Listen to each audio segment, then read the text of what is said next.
So first press the auto and then take the exposure slider back and increase the contrast and down the highlights. Increase clarity to 10 and vibrance to around 20-23%, and come to the sharpening, increase the sharpening a little bit. Okay, come to the lens correction panel and enable profile, and then come to the HSL panel and take the hue sliders of green towards the yellow. Okay, little bit, not too much, and take the yellow sliders towards the green, or maybe towards this. Okay, maybe towards green, and take the luminance values towards the lighter +18 and yellows also.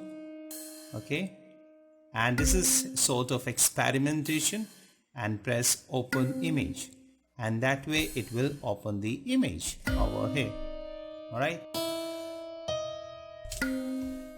so I'll take this photograph and replace this sky on our main image. So I'll place it over here and let's resize it to fit it. So press check and it has replaced it. Let's create a new layer mask. Select the gradient editor tool, and from this drop down menu select the black to transparent.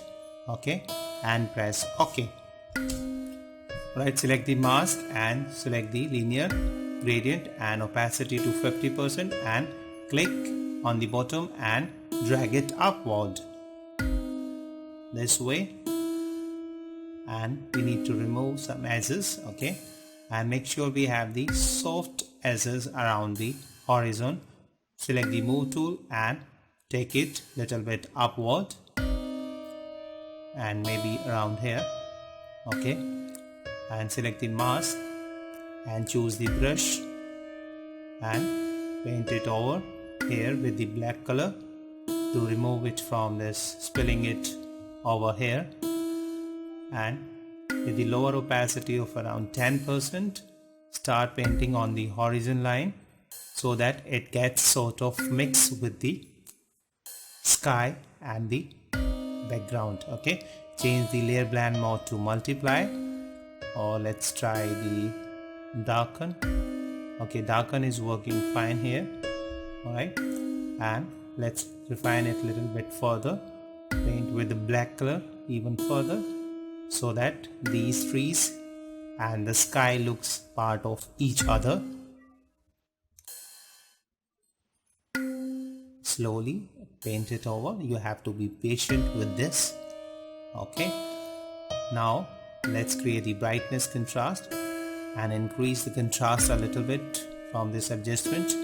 Create a new color balance tool, adjustment tool, and take the yellow sliders towards the blue and this sliders towards the cyan and this one middle towards the green. And now choose the mid shadows and take the first sliders towards the I think around +10 and magenta towards +10 towards the green and yellow towards 10 +10, and take the highlights and take it around +2.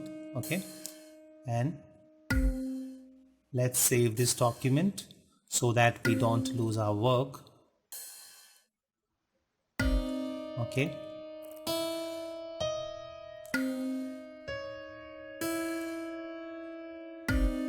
and now let's create a new photo filter, and from this drop down menu choose the cooling filter and try different one and see which looks better on this image. And I think this cooling filter LBB is working fine. Okay, and you can check by turning it on and off whether it looks good or not, but it was not looking good, so I have undo it. Now choose the gradient, and from this gradient fill select the black to transparent and choose the radial gradient style and change the reverse and increase the scaling to around 418 or 415. Okay, and change the layer blend mode to multiply or overlay. I think overlay is working good. select the mask and remove it from the middle with the brush tool with lower opacity. Okay, remove it from the center of the image so that we get the dark edges or the vignette effect. Okay,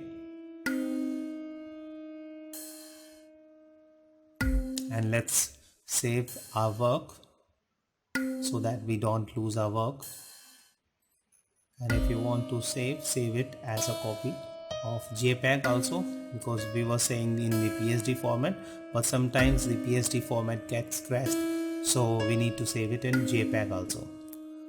So let's bring in the child now.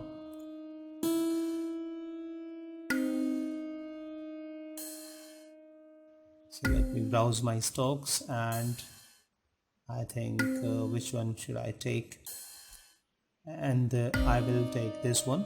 Okay, and click and hold with your mouse and drag it onto this document on Photoshop and resize it to fit it where you want to place him, maybe around here. Okay, and press enter. Okay, now it is placed, but it is looking as it is floating, so we'll make it look like standing over here.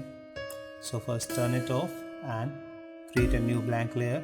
Okay, and take the spot healing tool and remove this wire which is somewhat distracting, and slowly keep on painting over this so that it is removed with the help of spot healing tool. Okay, and from the corner also,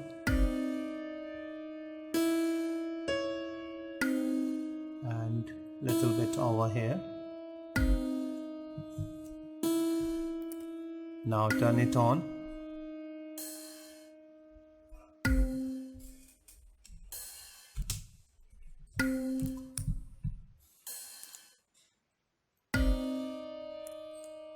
Okay, now let's rename it as child. Double click it and rename it as child. Create a duplicate copy of it by pressing Ctrl J or Command J, and now select the hue saturation and take the lightness value towards the -100. Select both the layers, press Ctrl E to merge them together, and now bring it down and rename it as shadow, and press Ctrl T and right click, select the flip vertically and bring it down.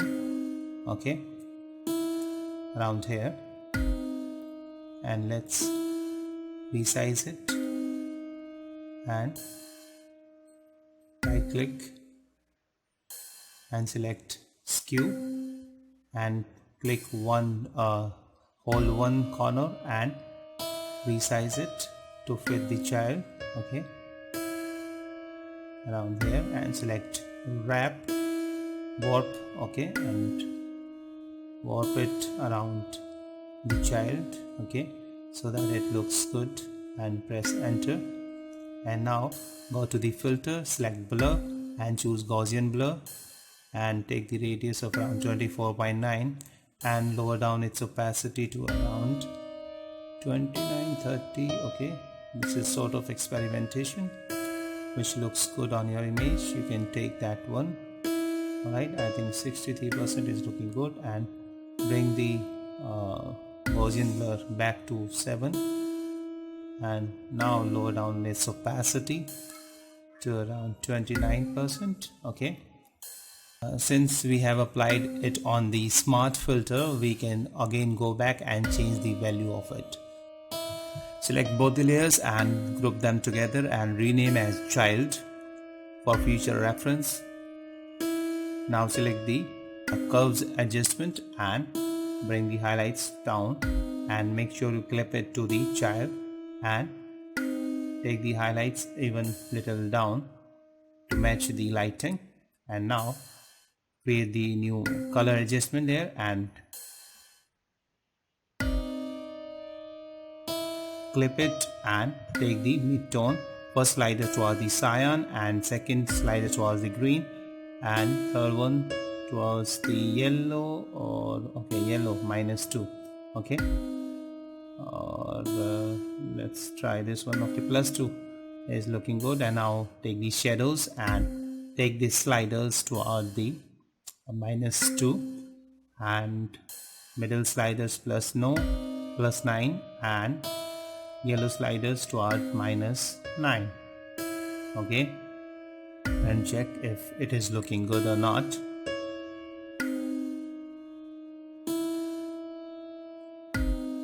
You can zoom in to see the result.